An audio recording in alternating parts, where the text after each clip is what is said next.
ce projet. Donc, je me présente professeur Mejnour de l'Université de Mostaganem.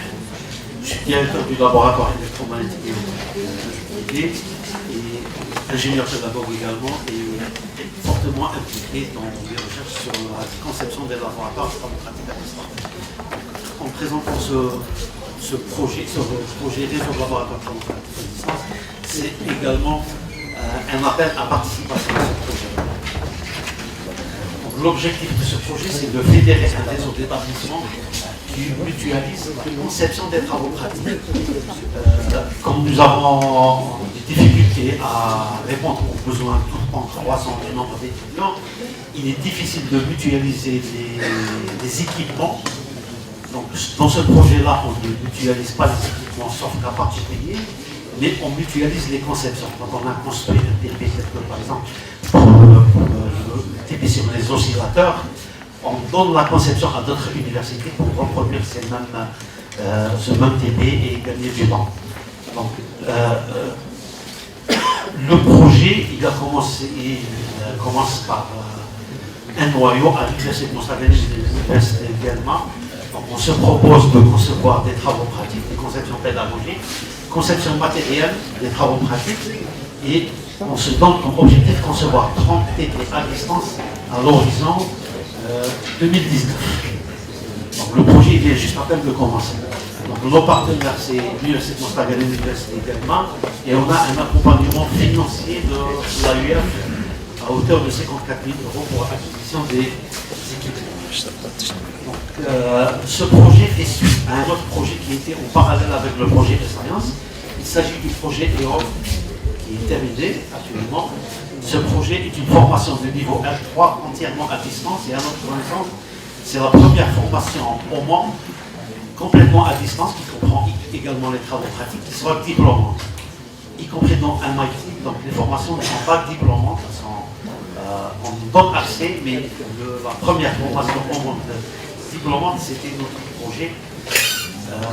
Donc les liens que je donne ici, c'est pour avoir accès au projet.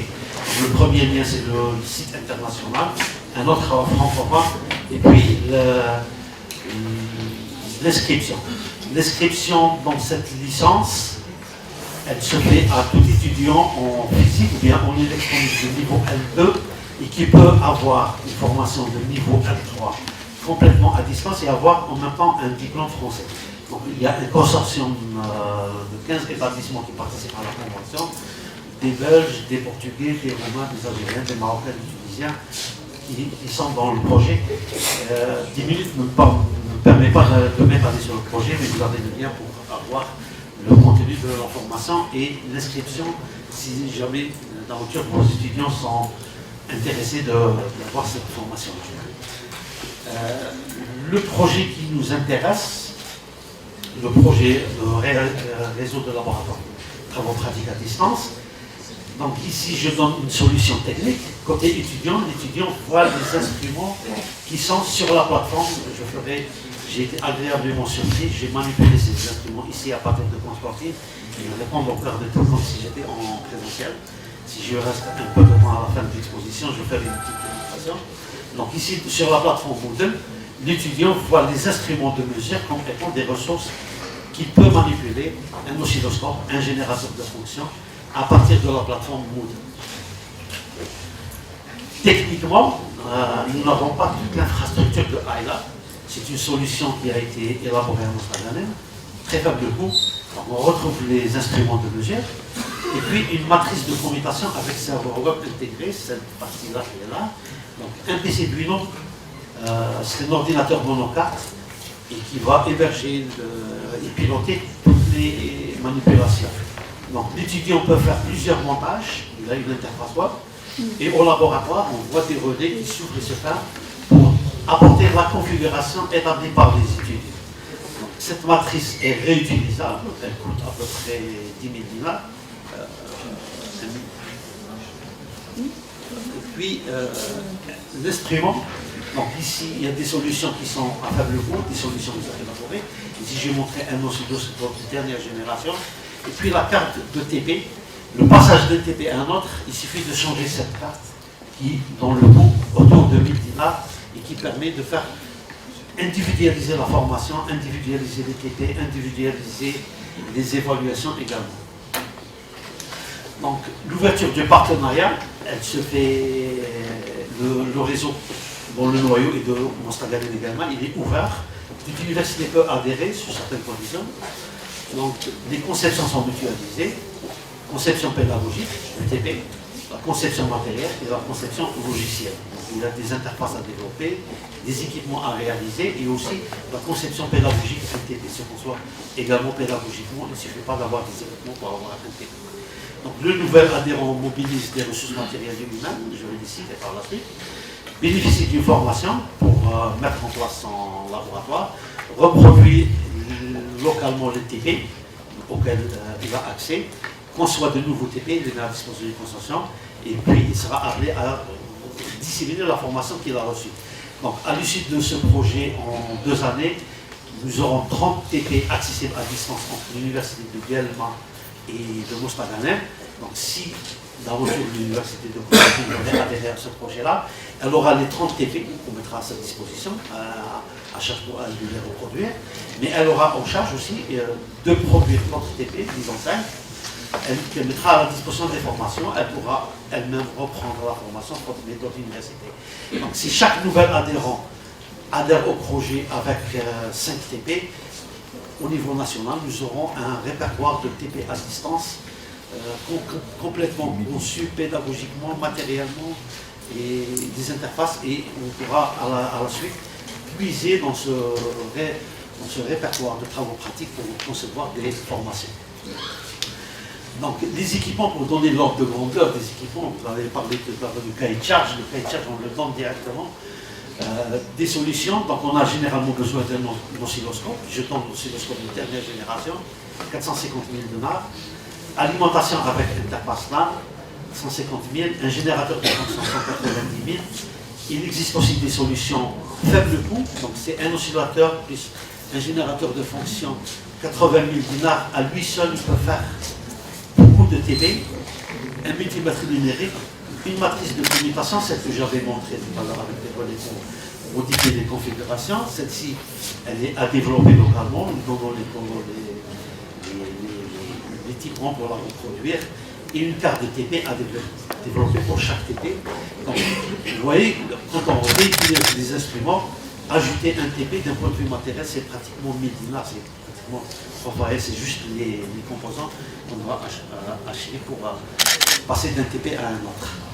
Donc un équipement informatique, s'il existe, on n'est pas obligé de l'acheter de nouveau, mais il va prendre 1 million de dinars si on n'a pas l'infrastructure nécessaire pour héberger les serveurs, les onduleurs, les switches administrables, les instruments de mesure, etc.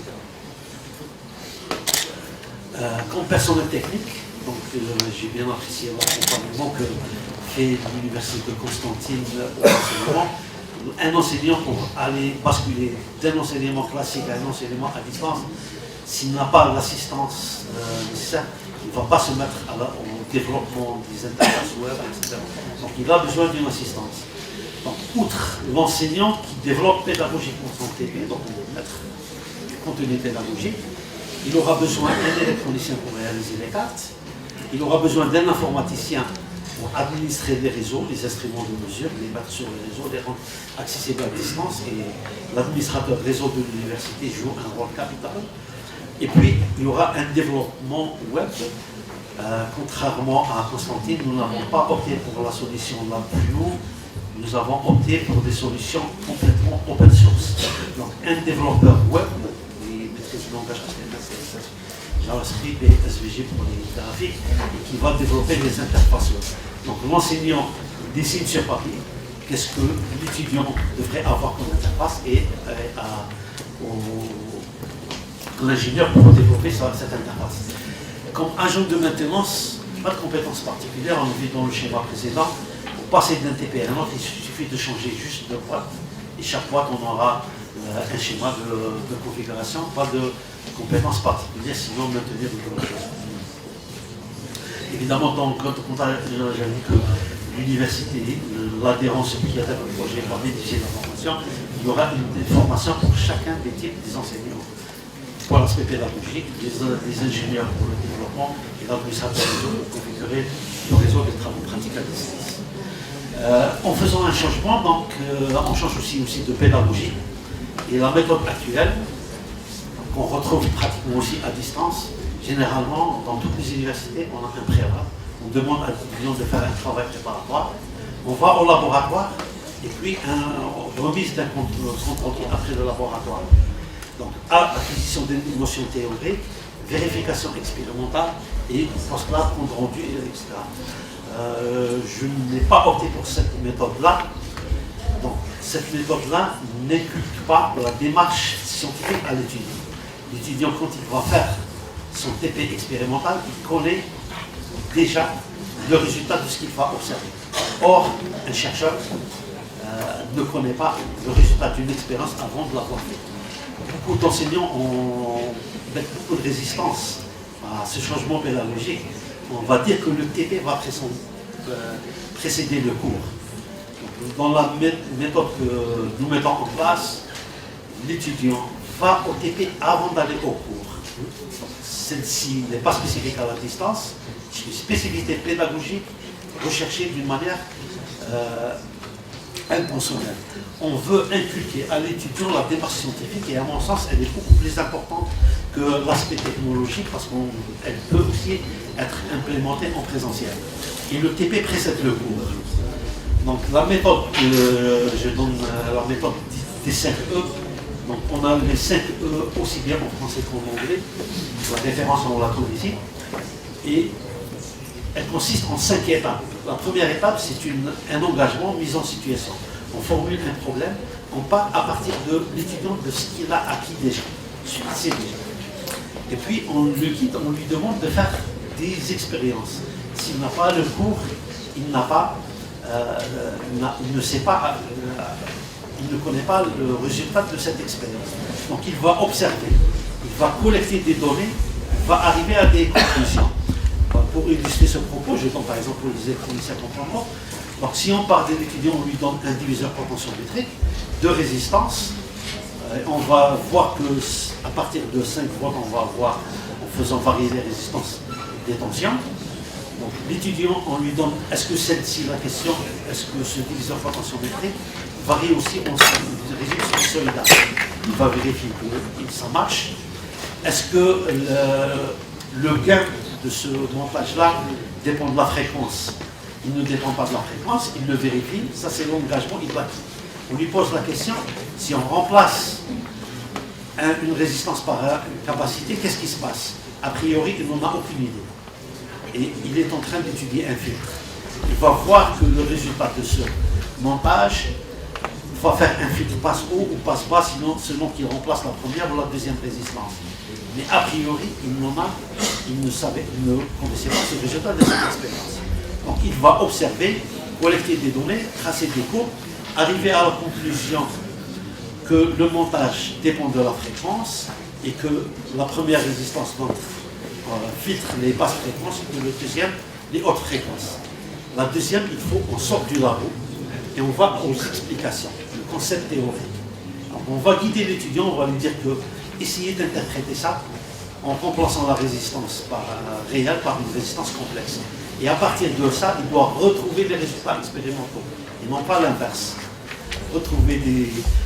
Juste vérifier que la théorie, elle est bonne. Donc c'est à lui de concevoir la théorie, c'est à lui de concevoir des hypothèses de travail. Et après ça, une fois qu'il a expliqué, c'est à lui de faire de nouvelles postures. Et si on remplaçait cette fois-ci une self et non pas une capacité, que se passera-t-il? Il pose une question de recherche, c'est à lui de la poser et c'est à lui de décrire un processus expérimental pour vérifier que sa théorie tienne le coup. Cette fois-ci, la théorie précède l'expérience.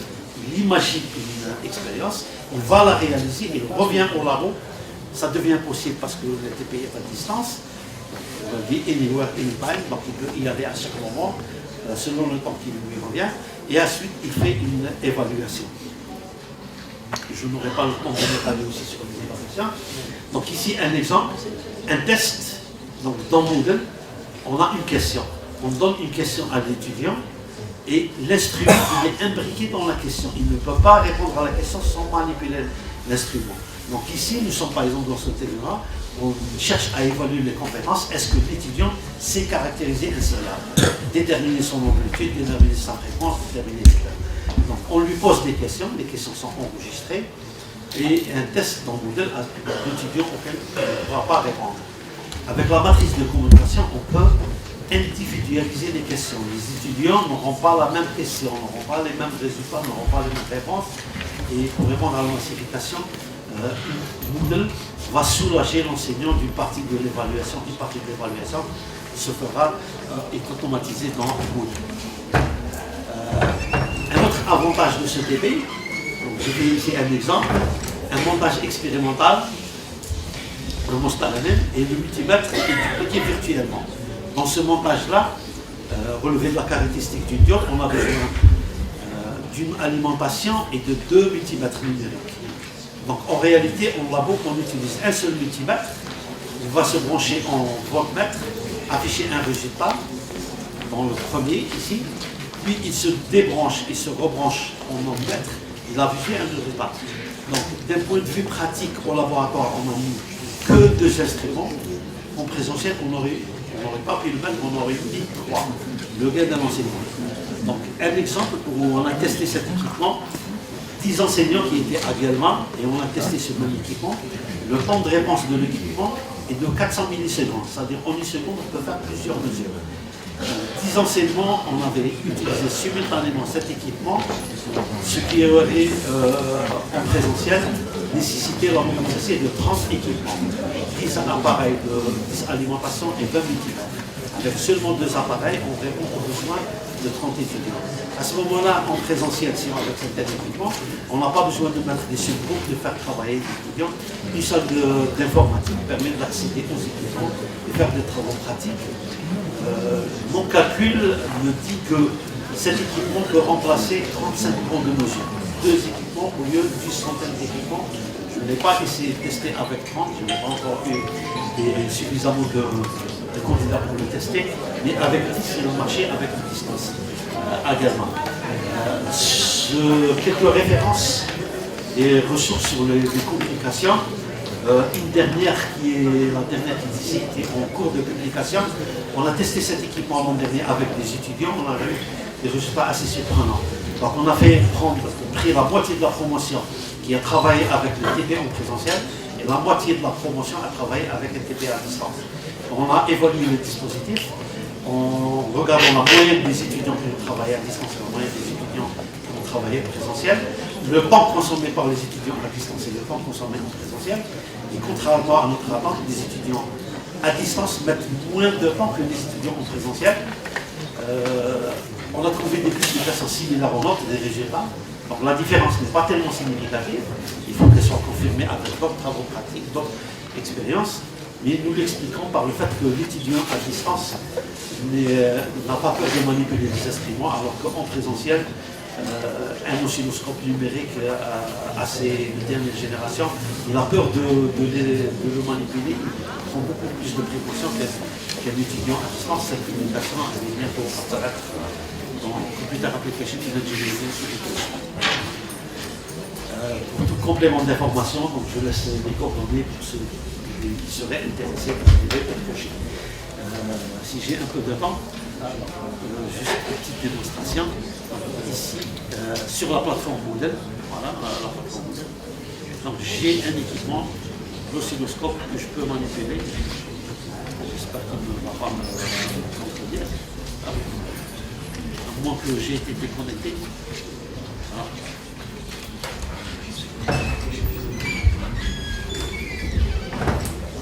L'oscilloscope il est à Mostalanen et je le manipule ici avec un générateur de puissance. Donc je le mets en tension. Je l'ai essayé avec tablette, j'ai essayé avec mon smartphone. Le temps de réponse était quasi instantané. Et quand on veut faire une démonstration, généralement ça ne marche pas.